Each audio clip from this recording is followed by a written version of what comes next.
বিশুদ্ধ ভাষাটা এত জরুরি যে আল্লাহ তাআলা তার প্রিয় হাবিবকে মায়ের বুকের দুধ থেকে বঞ্চিত রেখেছেন শুধু বিশুদ্ধ ভাষার জন্য।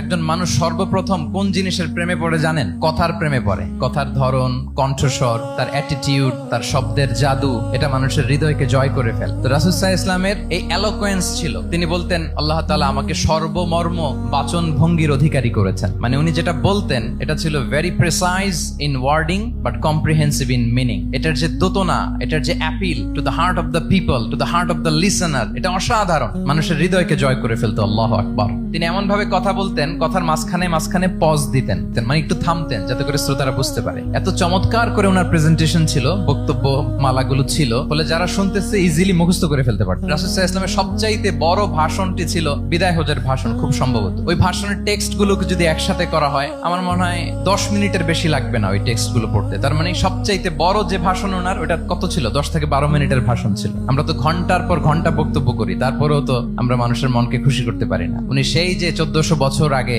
10 মিনিটের একটা ছোট্ট ভাষণ দিলেন, গোটা বিশ্ব আজও হাবুডুবু খায় ওই ভাষণের ভেতর, ঠিক কিনা বলেন? মাঝে মাঝে এমন আবেগ ঘন বক্তব্য উপস্থাপন করতেন, সাহাবারা অশ্রুসিক্ত হতো।